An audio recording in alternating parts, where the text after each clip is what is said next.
Hey gang, Calvin here. I just wanted to talk to you guys and give another quick little update. Today's episode is part 3. I still actually don't know of how many episodes this is going to be in total. It's either going to be 4 or 5 at this point. I'm still working on the edit. As I mentioned, Chris and I spoke for 6 hours and 8 minutes on The Last of Us Part 1 and 2. To say we had a lot of fun talking about these games is a bit of an understatement.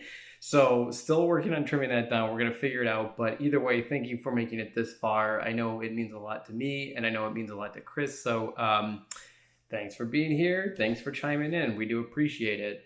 A couple other quick updates. We've got some things coming in the works to look forward to in the future. I'm going to be interviewing a good friend pretty soon about Interstellar and Alien. I'm going to be doing another interview with a really good friend of mine about The Exorcist and The Shining. And then my friend and I are in the middle of a friendly argument as to which Ari Aster film is better. She believes Hereditary is better, while I believe Midsommar is the better of two films. So we might be doing a new thing called Film Fight in the near future, where it's just basically a guest and I, a friend and I, bring up, again, two movies kind of similar like this and have a general discussion, and then hopefully can get some participation on your end and to hopefully chime in on the conversation and to see what other people think about the matter. So it's kind of an idea that's currently in the works, but we're going to try to aim to have that coming out in the near future. You can also follow the You Show on Instagram, Facebook, and YouTube. Any support in all three of those would be greatly appreciated to both myself and the guests that come on the show. But with all that said, Chris and I really appreciate that you're here. We appreciate you chiming in and checking out what we have to say about The Last of Us. Again, this is episode 3. If you have not listened to 1 nor 2, I highly recommend going back and checking those out first. Today's discussion is going to be on The Last of Us Part 2.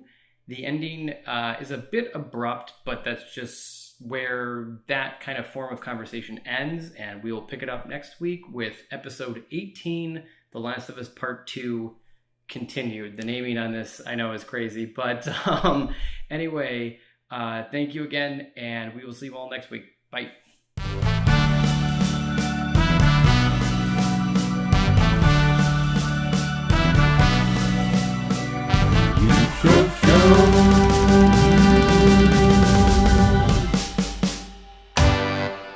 My name's Calvin, and welcome to the Pooh Bear Show. I'm Pooh Bearing it up. Got no pants. Ready to talk. That's it. Yes. Hello, and welcome to the You Show. It is the show where you show things. I am Calvin Lazy McMurray. I'm joined again today by... My name's Calvin Pooh Bear Forever. Yes. Hashtag Pooh Bear Forever. It's actually Pooh Bear 42069 LOL. Thank you very much. It's my gamer tag. Hashtag Edgelord. I am joined again today by my very good friend Chris Livengood. Chris, hi Chris. Hello. Welcome back to the studio. It looks nothing like your apartment. Today we are on part 27 of the discussion, The Last of Us. And today we're going to be talking about The Last of Us Part 2, and similar to the first part, if you have not played this game and you have any intentions of doing so, I would highly recommend pausing this right now, playing it, and then coming back, because it is a game that is 1,000,000% worth your time, and it is a game that is 1,000,000% deserving of your interpretation on the most blind basis as humanly possible.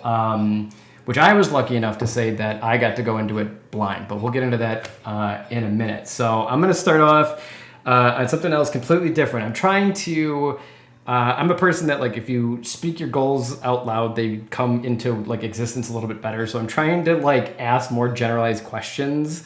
So I'm going to start out with a question for you, Chris. Yeah. Gun to the head. You and everyone you love and care about will die if you don't answer. You ready? Got it. Ready. Best video game ever made, hands down, go. Last of Us 2, period. Oh, wow. Okay. Damn. Okay. Oh, I'm glad we're talking about that then today. Yeah. 100%, without any reservation whatsoever. And that is because while there are other games that I absolutely deeply love, Final Fantasy Tactics is a really good one. I think Castlevania Symphony of the Night is a masterpiece. Um, I got a lot oddly out of Doom 64 when it came out. I think I was also on a lot of LSD when it came out. I also, yeah, had the same experience with Tetrasphere over 48 hours, and that was a very dark time in my life. But those are all games, and this was, I think, a very decent game, but elevated just heavily beyond that because of the actual story, because of the acting, because of the nuance, and because of how character development and emotion and contrasting goals between sort of characters. It elevated it for me, sort of beyond what I'm used to feeling. It left me, quite frankly, I mean, it left me kind of shattered. So for sure. that's never happened before. And I had to kind of think to myself the first sort of few days after I finished it, was this good? I really didn't have an answer for that. What did it all mean? Yeah. Yeah, I was like, I feel terrible and kind of like super bummed, and I'm not going to play this thing again. I'm really going to let this settle for like a good while. And of course, 2 weeks later, I just started it again. But yeah, so that is a unique effect for me. I have seen movies that came close, but I've never. I think the interactive nature of gaming as a storytelling mechanism empowers or imbues the weighting of it a little bit differently because your perspective so often between first, third person, etc. And it allows for, because of the way it's delivered in chunks that aren't TV sized or not film sized. It's delivered at the rate that you can ingest it. And so I think you also create space for it a little bit differently. I know for me, when I'm really excited about a game, if I don't have 4 or 5 hours to really spend on it, I just won't touch it until my work week's done, and I can really set time, get my favorite snacks, to like get a workout under my belt, so I don't feel like such a scuzz bucket. Like take a shower, put on some comfortable clothes. It's yeah. I'm the same way. If I'm gonna sit down and game, I need like at least a solid hour. So I have like little dumb games that I can just throw a half hour at and whatever. Like a really good game that you can play in sporadic moments is, have you ever played Dead Cells? Oh, yes, I have. Yeah, I have. And definitely that's a good example. I realized, by the way, I just described what I think is the process for rich people getting ready to have sex was. And I think, yeah. I bathed and put on my pantaloons. I am ready. Like I've rubbed my body with the finest unguents. I have had 2 figs. Yes. I'm ready for coitus. Come in thy room and have coitus with me. Yes. Yeah. For 4 to 6 hours. Oh, for sure. There are days where like I'm having a bad work day and it's like, turn on Grand Theft Auto 5 and just go blow up cars and have fun. But then I agree, there are some games that like they take the time. You gotta put the time in, and I've always noticed games that like camouflage that process. Those are the games that are like the best. There are some games where I'm like, oh, I just have to grind and level up and just gain XP, and I don't like. This is just a time sink. And there's some games that it feels more natural and it feels more rewarding. Let's drill down into that. So one of the things I think that really made space for The Last of Us, very specifically, the closest kissing cousin is actually Dead Space. If you ever remember playing Dead Space, Dead Space is a phenomenal game, and it's getting a remake, which I am absolutely over the moon for. But if you remember, Isaac, there are no heads-up displays. You're third person, just like you're in The Last of Us. Up his spine is this LED sort of health meter that shows sort of the integrity of the suit and how much of this like time-slowing sort of fissile juice he has loaded in his suit to be able to slow down enemies, control gravity, etc. And then he would go to workstations and upgrade his weapons and fiddle with his suit because he by nature was a space engineer. It's also a very close cousin of the game that we'll be talking about for your end of things as well. And all of this is sort of games that really reduce the gamification and instead really put you in a place and a moment where they're really showing you what's in front of you and letting you sort of sort things out more often than not for yourself. And how you want to play. And and that's one thing that the game I did enjoy. I felt like instantaneously with The Last of Us 2 in comparison to the first one is it felt like there were a little bit more options and a little bit more role-playing sense of like, are you a run in and pop headshots and shout boom headshot at the top of your lungs and then run into the next Yep. room, rinse and repeat? Or are you a go slow, crouch on your belly, crawl through the grass, put on a Conflict silencer on your avoidance. pistol, and Yeah. take it I one step mean, at a time?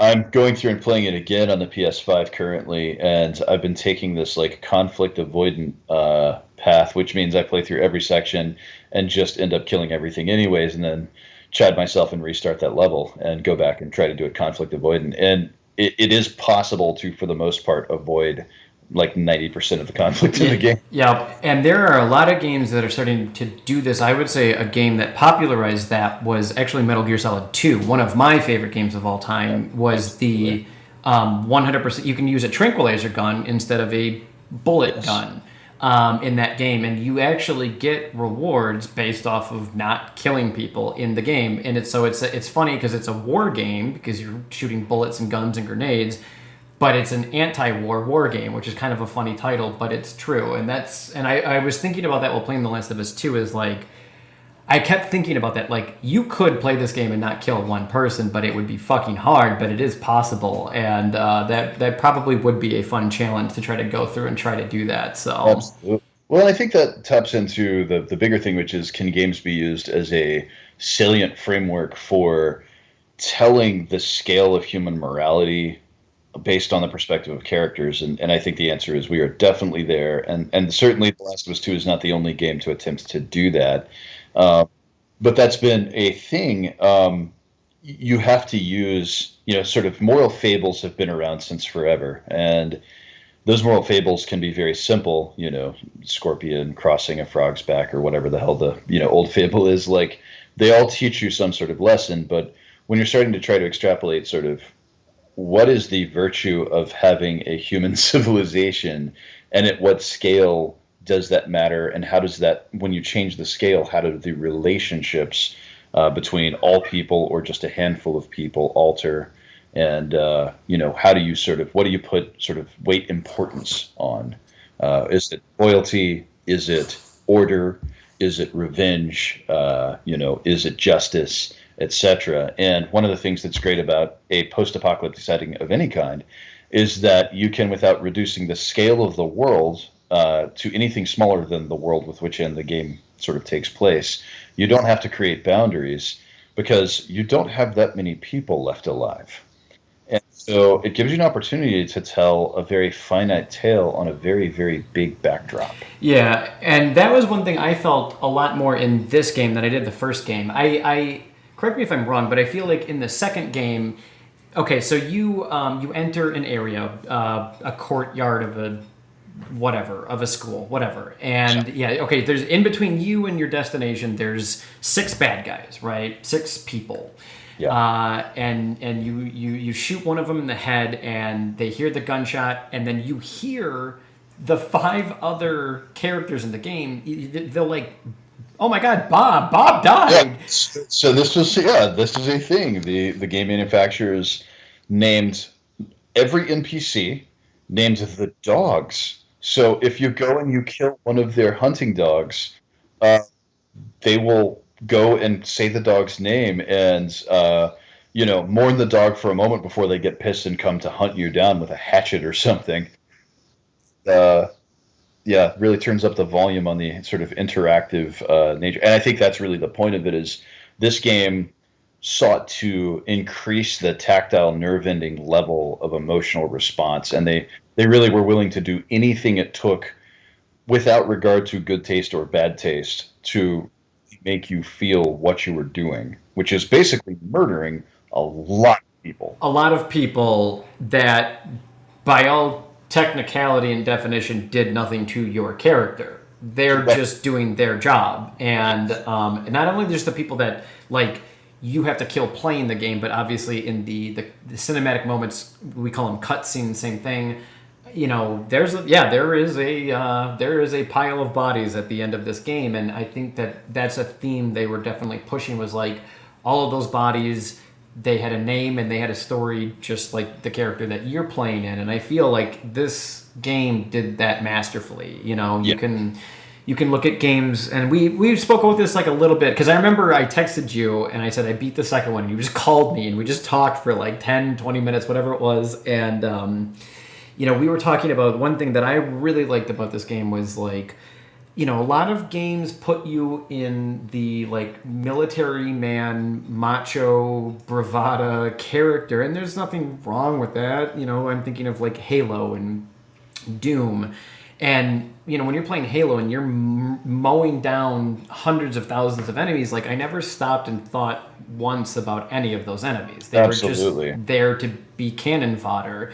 And this game, all of a sudden, it was like, oh yeah, I did just kill a woman and her dog that were just on patrol duty, and that was all they were doing. Well, let's give Halo their due. In Halo 2 or 3, you actually find yourself siding with a rebel member of the Covenant as sort of a secondary, I guess they call it a deuteragonist, and secondary main character, and they try to kind of give you a window into their side of this conflict. And they did it exactly the way it's just a weird looking Master Chief, it's just the main character with an alien face Yeah. who has, manly impulses and is basically the exact same kind of generalized alpha male without much personality with a mission and, firmly held beliefs. And there's not any critical thinking going on there. No. And there's really not any thinking going on there. It's a crusade. And I think it feels good to be stuck in a situation where you're right and you're right, and all you have to do is use your righteous anger to slaughter your way to a goal. Yep. What happens, though, when your right is someone else's absolute wrong? Exactly. And being able to create opposing viewpoints and galvanizing them with tragedy, galvanizing them with great loss on both sides, and then leaving you with a question of, why did all of this have to happen? Yeah, and that was a very good theme. And like I said too, with this game, I feel like they ramped it up too. Where again, like there's a scarcity of people because places are thriving, but there's also this like when you take away the laws of everything, and each tribe and each community has their own set of laws, then you have a different set of ideologies, and that is where then conflict arises. And that's something we see in this game too, with Abby's group, along with oh my gosh, what was the Scars? What were they called? The Scars are the Seraphites. That's it. Yeah. Yeah. And the one thing that I really liked with this game as well is that through this conflict and through all this fighting, it's like, again, you feel the scarcity of people, but I also really I always love the story of like, okay, you've got two groups of humans fighting, but underneath the surface, something even more evil and something even more vile is growing, but we're too distracted because of our anger and our hatred of each other as groups to not see what's really going on. And I feel like that is obviously very much a tie-in for a modern world that we are currently living in. Absolutely. And I thought that to me was something that really stood out aside from the story. And they don't talk about it, but you do experience it. Like at one point, you fall into like a sewer, and it's the boss fight with the crazy. No, are we going to talk about that yet? Well, we're getting there, but I'm jumping ahead. Sorry, but no. But that was cool to me because that was a really good reminder of like, oh yeah, this shit's down here and it's only getting worse by the second, and I'm upstairs killing somebody because I'm angry at them. And anyway, the game did a great job. There's the term like game feel, and this game does masterfully with that. So yeah, okay, so let's let's jump into it. So let's Well, and before we delve into that, I think what's really interesting about this entire conversation, whether we at length explain the game's story arc or not, what to me was really potent about playing it again and again as the COVID outbreak happened and as the 2016 election, had come and gone, and that polarization extended out into 2020 and now even 2021. I would say things are even more disastrously bad. No matter what side of things you happen to be on, the reality is that people are starting to lose their sense of interconnectedness. I think right now it's very obvious to see that there are two clear hemispheres of what people consider to be an American in terms of identity. There's just a lot of polarization happening, and this game, while trying to tell this very large tale about what morality means and how you can interpret it, also happened to become a folk alt for just this horrible division in the culture wars, and we have a lot to talk about there. Yeah, for sure. Well, if you're ready, let's jump in feet first. Um, so this game starts out. What is it like? Three It is years. So it starts out 4 years after the end of the first game. If you remember going back to the end of the first game, the game ends on the beat of Ellie was under the impression as they traveled her and Joel across the country to her sort of great destiny, which was that she was immune to this fungus zombification virus, basically, a cordyceps virus. Um, that she was going to get to this resistance base of what were called the Fireflies, these resistance fighters who were trying to seek a cure, and that she would be sort of key to that cure. And when Joel found out that that was going to cost her her life as his sort of adopted daughter, for all intents and purposes, he decided that the right course of action, since she wasn't even being sort of given a choice, was to kill all of them and to steal her. And she sort of wakes up in the back of the vehicle, and they're on their way out of Salt Lake City away from the Firefly base. And he essentially lies to her and says that there was never any chance, that she certainly was not unique in being immune. And the game finds us, they make their trip back to Jackson, Wyoming to go stay with Tommy, his brother, in what seems to be a safe and budding community. And on a hilltop, she asks him if he told her the truth. And he lies, looking her in the face, and she says, okay. And that's where the game ends. So, so the game begins with Tommy and Joel sitting down, older. There's gray in the beard. The graphics have improved slightly, which happens as you get older, naturally. Um, and he's telling Tommy for the first time that he lied to her, um, and it flashes back to that moment as he describes it, of her looking at her shoes, back up at him, back at her shoes, back up at him, and saying okay. And they make their way back to Jackson, which is now this bustling community, which they are leaders and participants in, and you find Abby and Joel's relationship has really chilled in the intervening years, and you're not entirely sure why. Things just feel fraught.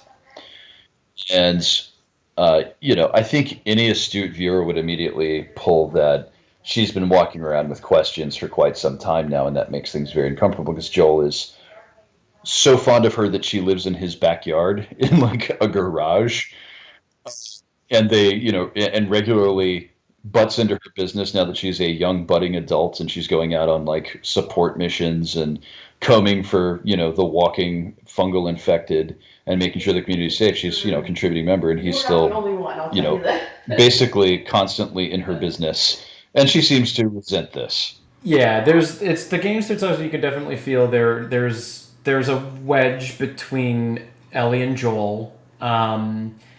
And that's definitely like right off the bat. And one thing that I like too in like the opening section, it's intermingled a little bit, but the segment with Ellie, and like you were talking about, this is like this new community that they've built up. You get to kind of walk around it. You get to have like a really fun snowball fight with the kids. I thought that was really cool.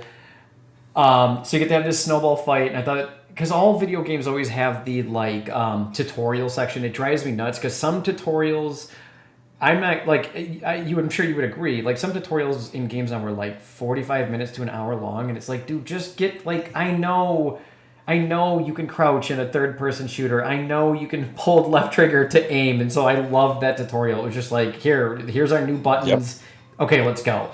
But anyway, so they're in this town, and life is seemingly good, which is great. That's always a great way to start a game. Life is good. Life is seeming all right.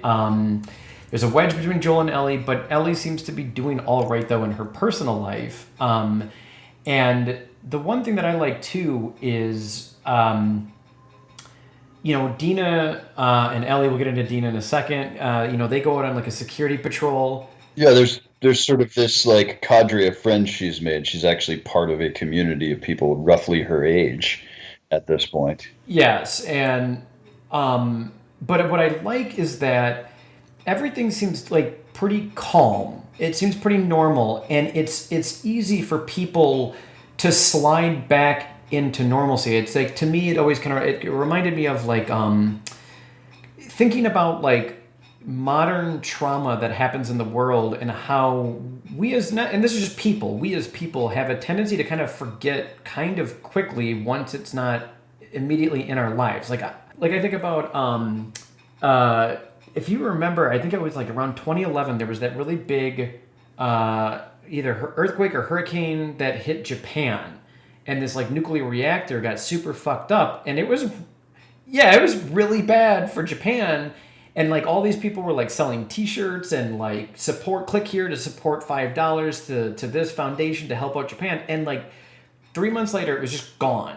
But it was like Japan's still really fucked up. And I feel like a little bit like that opening is like, yeah, the world out there is still really bad. This threat is really growing and it's out there. But the town, it's like, again, it's like, it's the problem with people. It has an operating movie theater and bars and restaurants, and there are vendors on the street selling all sorts of sausages and different cuts of meat, and there's a daycare, there's a school.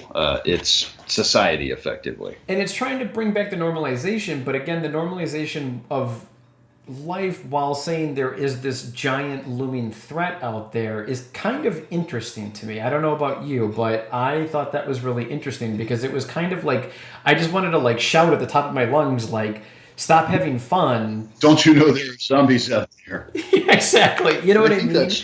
That's the beautiful tension of a post-apocalyptic setting, is that if you want to have a life that I think the modern person would consider worth living, and let's be honest, when we were just flinging our own shit, at some point someone said, I'd like a parka. And so they invented a parka, and now you can go buy a parka with money.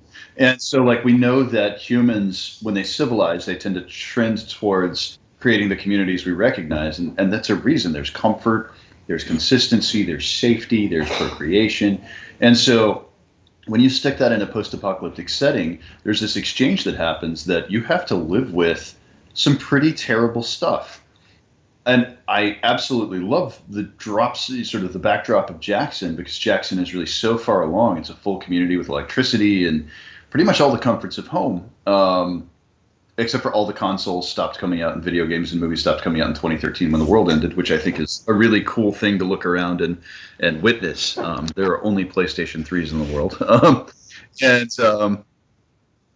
And only games made by the designer of Naughty Dog, or the designer of the game, which is Naughty Dog, which I thought was also great.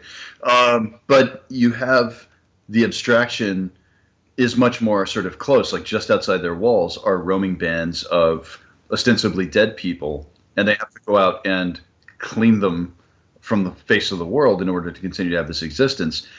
What I like about that is that that is happening right now, minus the undead factor, because we're sort of constantly engaged in conflicts, whether we think of them as hot conflicts with warfare or just economic warfare against other countries, where we're doing real human tragedies on a mass scale so that we can have cheap shoes. Yeah, and it's like, to me, it was like, it felt very reminiscent of like the idea of like, okay, we're going to stop all terrorism. And it's like, well, good luck. It's like saying I'm going to kill every fly on the face of this planet. It's like, all right, good luck. By the time you get to the end, the beginning is just going to be reopened right all over again. So, yep. Peace. I think David Cross said a war on terrorism is like a war on jealousy. You're never going to win.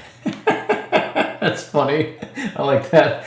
And I when I played it, I felt that right away. Again, it's interesting because the game almost starts out like kind of like a young adult, I want to say like I don't know, like a Harry Potter-esque, Hunger Game-esque, like young adult, late teen drama-esque story. Oh, very much so. There's crushes, there's friends forgiving friends for kissing their ex-girlfriends, and yeah.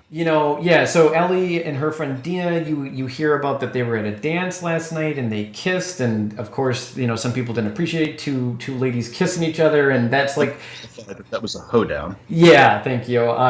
Pardon my, everything in the North is just a dance.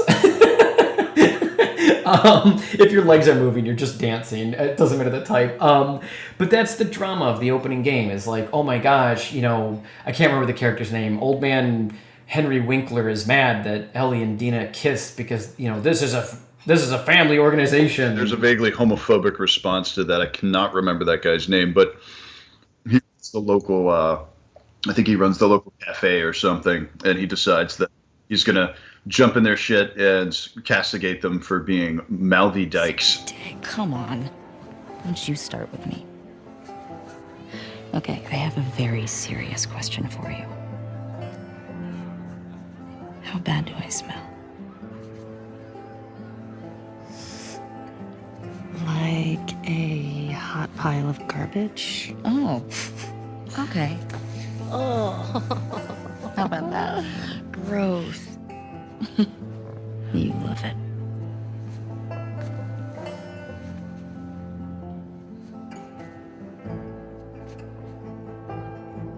Every guy in this room is staring at you right now. Maybe they're staring at you. Or not. Maybe they're jealous of you. I'm just a girl, not a threat.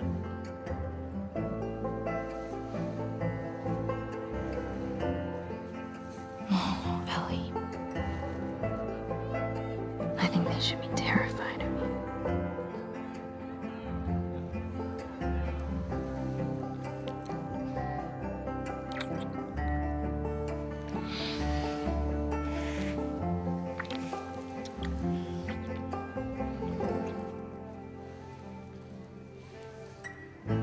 Hey, this is a family event. Sorry. Sorry. Remember next time there's kids around. Yeah, like you're setting such a great example. Oh, just what this town needs. Another loudmouth dyke. The fuck did you just say? Ellie, Ellie, don't. Get the hell out of here. Get your hands off me. And I even like too how just the next day, Tommy's wife just grabs Ellie and like pulls her and takes you playing as Ellie to this guy, and he apologizes. And I was like, there we go. Like, thank you. That's good on the game. Thank you for doing that. But it was still that's the world now. Is again just this very normal, well, quote unquote normal, seemingly chill, seemingly relaxed life. And so that to go off of the high intensity of the end of the first game into that was, in my opinion, really noticeable, and it was an interesting way to start the game. So then we go from Ellie and Dina are kind of figuring out what the kiss meant, and then they go together on like a security patrol. They smoke weed in like an underground bunker. They hook up, and this is again just like the seemingly quasi-normal story of everything that's happening. Yeah. Meanwhile, we switch the camera, similar to how they did in the first game, over to a new character. There's this group. Speaking a little bit cart before the horse, I as soon as we played as Abby, I thought it was cool. So we meet this character named Abby, the good old controversial Abby, and she's with this group of people that we've never seen, never met before, at least in the first game.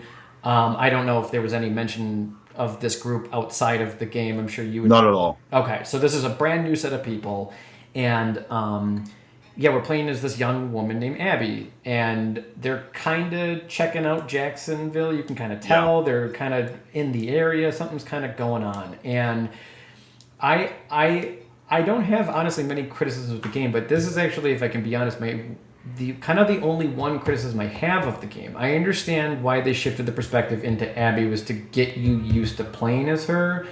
A little bit of a spoiler alert, later on in the game when that drastic shift plays and we go back to Abby, I didn't feel it was as impactful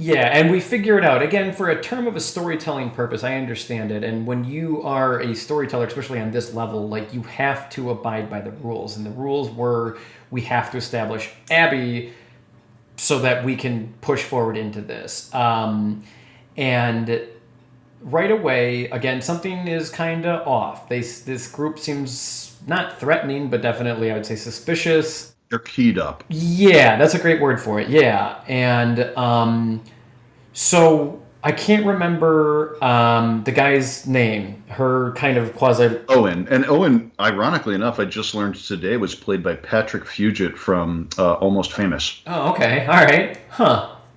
So Owen comes in and he's like, hey, like, I think I kind of found it. And he kind of generally points in a direction. And he says, we think he may be here, he may be in this area. So you play as Abby and you kind of venture into these woods, getting deeper and deeper and deeper into this. And like any good old-fashioned zombie game, you get hit by a horde. It's like it's getting worse kind of every second. And there's more and more of these zombies. And then we enter this, like, I don't know, I think isn't it like a ski lift, something to that factor? So Owen takes Abby out early in the morning while the rest of the group is sleeping. I think they have 8 people with them, seven.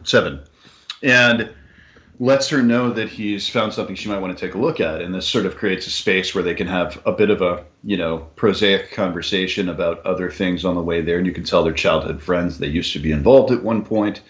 And then they come to this cliffside edge where, after establishing that Abby has a fear of heights, which is put to hilarious effect later in the game, he shows her the town of Jackson. And after a bit of a holy shit, there it is moment, you can tell that this is like a momentous thing for them.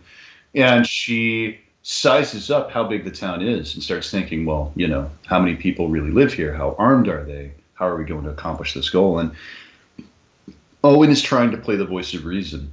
And she really resents that in the moment, because what he's really trying to do is, by sort of at the last minute, put the kibosh on this entire mission, whatever it is. So she runs off and in the process gets lost in a horde while trying to make her way down the mountainside to the sort of valley below where Jackson is. And then at the last minute, when she's sort of caught between a rock and a hard place with about 150, infected people clawing their way through a chain link fence, she gets rescued by Joel Miller, who's been out on patrol with his brother in sort of the calm before what will be a very serious snowstorm.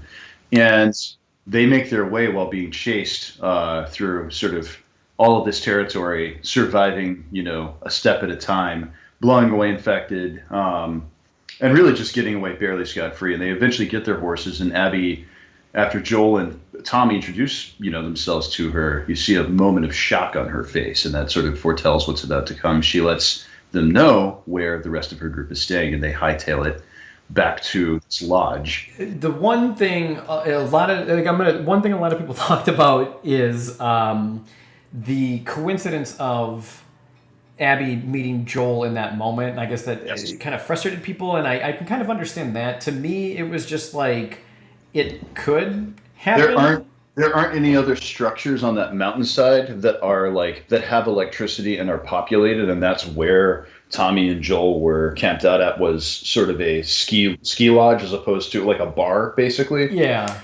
It's right down the hill from where Abby and her group were staying. And so, of course, they were sort of going to run into each other. They're on the same side of the mountain, both being chased by a horde. That's how they sort of collide. And whether it stretches the realms of believability or not, the game could have very easily have started with them infiltrating Jackson and kidnapping Joel, because they are very much there for him. Hence the surprise. I feel like, yeah, exactly. Like the goal could have been ascertained regardless. So this was just kind of an interesting way to have it happen. And so we find out that Abby and this group have been here, to pursue Joel. And this is another kind of question of the game that I really like, that it kind of makes you ask, is like, okay, imagine whatever, you've got your group of 7 friends, and one of your friends says, hey, I'm going to travel X amount of distance to go find this man named Joel, and my intention is to go out and kill him. Would you go? I think the modifier there, and we can go ahead and let the cat out of the bag for those who haven't played the game or who aren't going to play the game. These are all the children of Fireflies from the Salt Lake City Hospital who, when their parents were killed, were displaced to join the Washington Liberation Front in Seattle. And after being trained and growing older and growing bitterer, they have all agreed, sort of a blood oath, that they're going to come exact their revenge on Joel Miller, who killed, among other people, the lead surgeon, Abby's father. Yep. And it's interesting because, again, it's like a question of like morality, where, again, when like the laws of the world are taken away, it's more easy to say yes to something like that.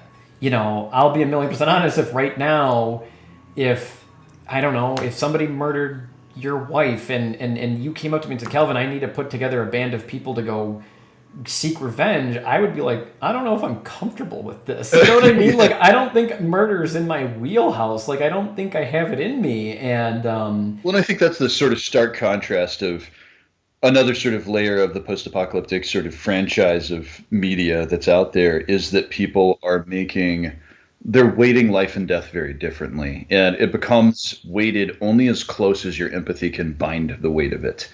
So your friends, your family, your allies are all a protected class, but everyone else is fair game because you're desensitized and your goal is protectionist by nature. And it's interesting because it always kind of goes into that dynamic of like, there's always like the philosophical question of like, you know, have you not murdered somebody because it's illegal, or have you not murdered somebody because it's immoral? And there's a huge difference, you know, and so I thought that was interesting. So yeah, so anyway, so we get back to this lodge. Joel and Tommy, they're like, hey, thanks for helping out. The storm's coming. They go into the lodge. It goes so far as to extend, welcome, you know, come to Jackson. We'll resupply you. You know, we've got everything you need. You know, you're just passing through, obviously, whatever. And Tommy introduces himself and then introduces Joel, and the room goes absolutely dead quiet. And as the camera pans with Joel standing in the middle of the room, there's Abby with a 12 gauge, and she blows his knee completely off of his leg. Yep. And it was just like, right there, it was just like, oh, here we go. This is 25 minutes into playing a game that people were waiting for 7 years, and this is the main character, and he has just been at the very least hobbled. But wait, it gets a lot worse. You are nothing but lucky. You have no idea.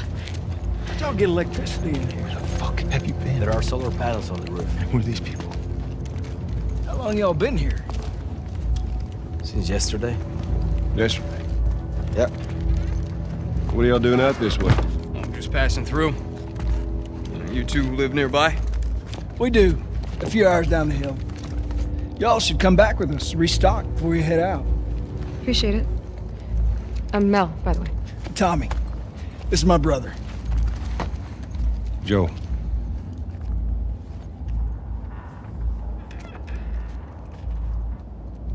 Y'all act like you heard of us or something. Because they have. One of the things to reflect on is, to everybody else who has any knowledge of Joel, he was, at least in the early days of the infection, the first 20 years, a smuggler who did whatever was required. And that included torturing people, murdering people, robbing people, mass insurrection, and of course, no small amount of smuggling.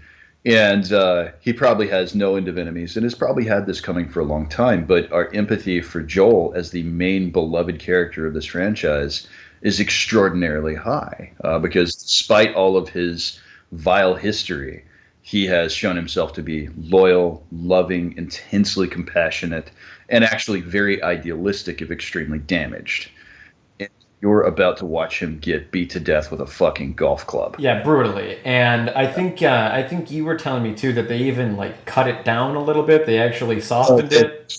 Took a lot out of it, and they took a lot of the really hard brutality, the wasteful brutality, but every piece of brutality they took away, they also went back and they took away warmth. So sequences where you would have some sort of emotional warmth or closure, they began to reduce the excess so that you were just left with the internal assumptions of how the characters were making their decisions. They weren't saying everything. There's not a lot of exposition in these moments, and they don't really dwell on the brutality any longer than needed to let you know that this is an inevitable consequence of the cycle of revenge, effectively. You got her! Look, you got her! Okay? You're gonna fucking die! What's going on? Let him go. Who is that? Let him She go! snuck in. Why aren't you posted up outside? We didn't think anyone was gonna show up. The hell did you expect? We gotta get out of here before the whole town's on top of us. You're done. You want what I want, right? End it. Now.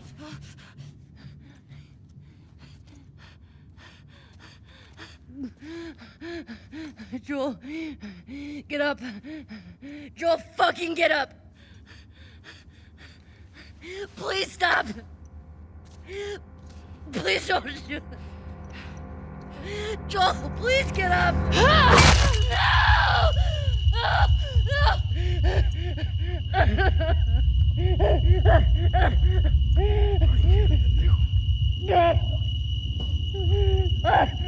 I'll fucking kill you.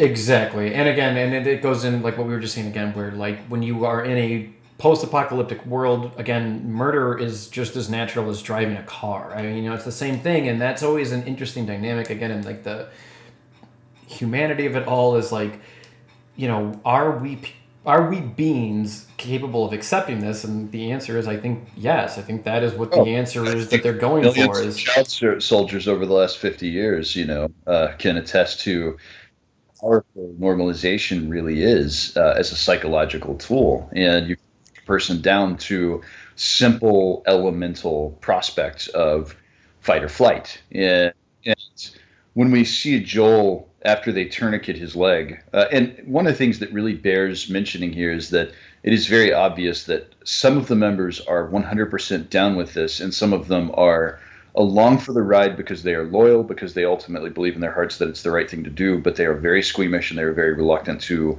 prolong the experience.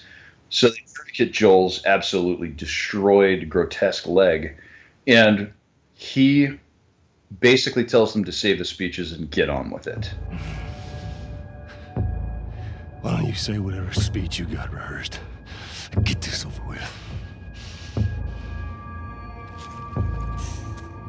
This is a person who is absolutely ready to meet his end, has been ready for many years, has done what he knew how to do, and it's that last moment that you get to really appreciate and respect him before Abby proceeds to reduce him to just pulp. Again, when it comes to like storytelling and movies and cinematic endeavors, you have to stay true to a character, and it is really hard to do because like you know, in other movies when a character dies, we get this like 10-minute monologue of like, you know, what they felt and what they wanted, and it's just an exposition dump that is effectively meaningless. And for this, for him to just look at her and say, you know, whatever speech you had planned in your head, go ahead and say it, and let's just get this done with, was just like, yeah, that's Joel. They held on to that character and his morals until the very last second. Outside of that, the only thing that happens is when he gets shot, the first words out of his mouth is he screeches Tommy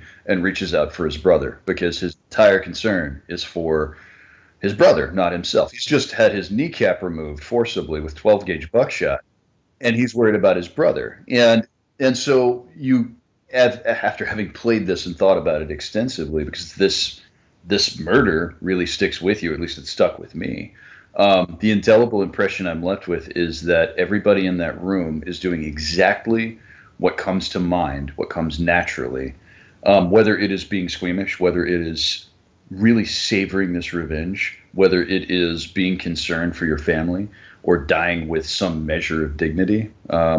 And they're just sort of repeating their programming at that point. And whatever it might be, whether, Joel grew up with too many John Wayne movies or he's just ready to die and he thinks Tommy's going to be okay because they haven't killed him yet. Having read up a lot on the back end stuff that they removed from this sequence, there's a lot of things they removed that would have really let you into his head a little bit more. But the thing that really needs to be understood is that in that moment, he's trying to accept his fate without further endangering his brother. I like that. Yeah, that's cool. And I think that, again, in media, I wish there was a little bit more general acceptance to the idea that mystery and not knowing every single thing is okay. Because it lets you leave and lets you think about it and say, I wonder what he was thinking in that moment. And then you'll think about it the next time you play the game, and then it's yours, and it belongs to you.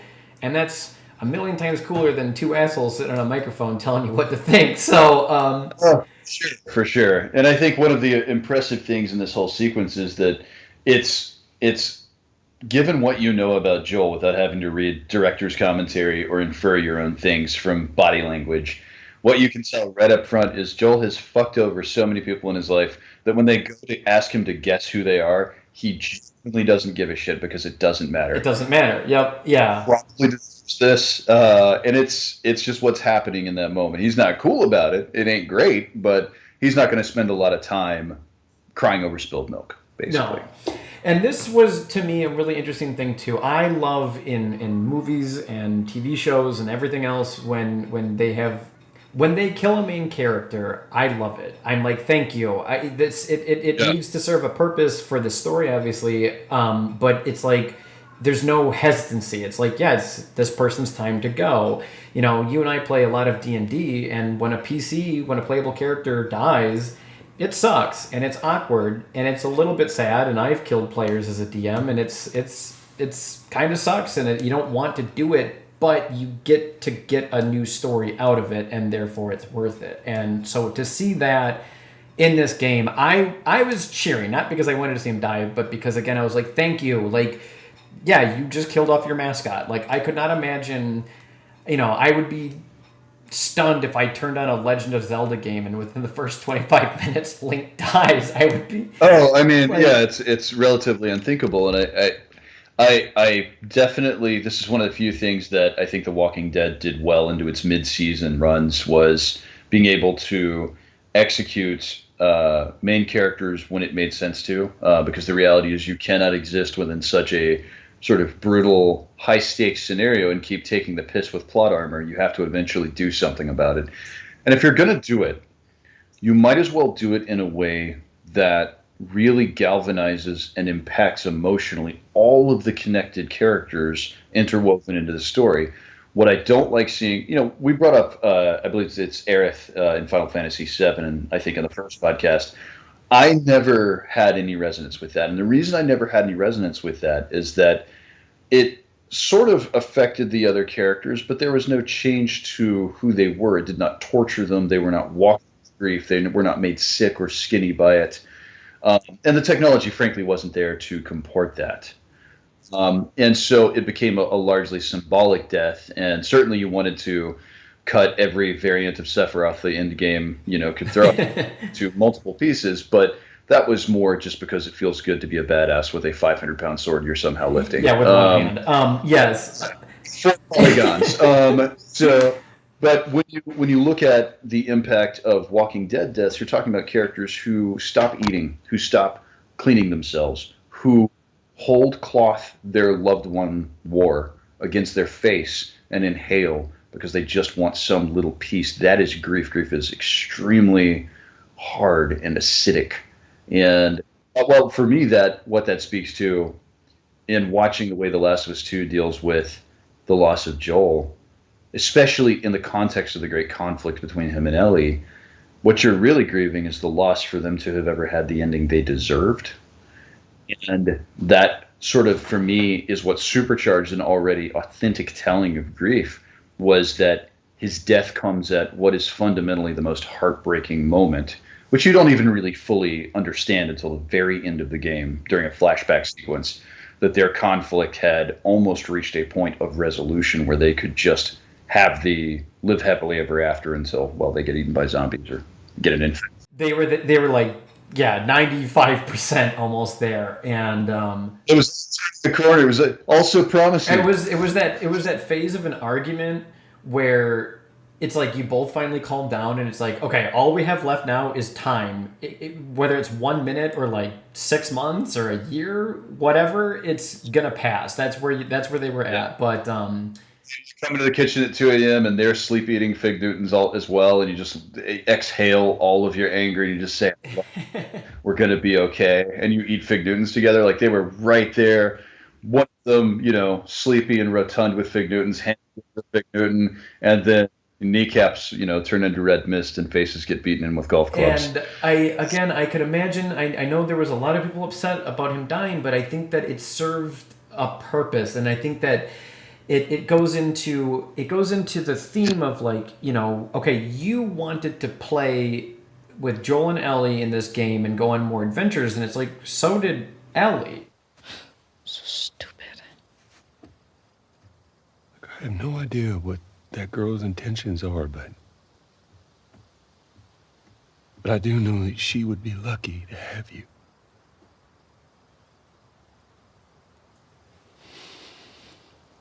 You're such an asshole. I'm not trying to. I was supposed to die in that hospital. My life would have fucking mattered. But you took that from me.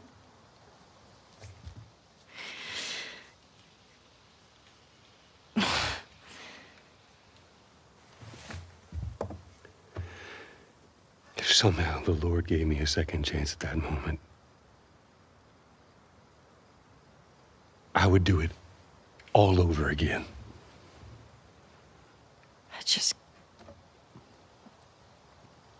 I don't think I can ever forgive you for that.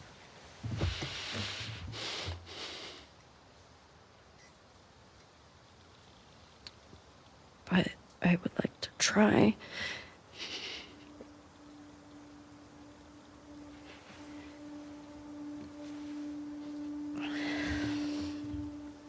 I like that.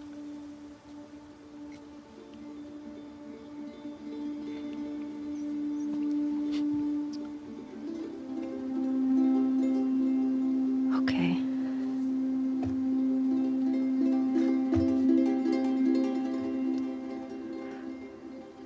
I'll see you around. Yep.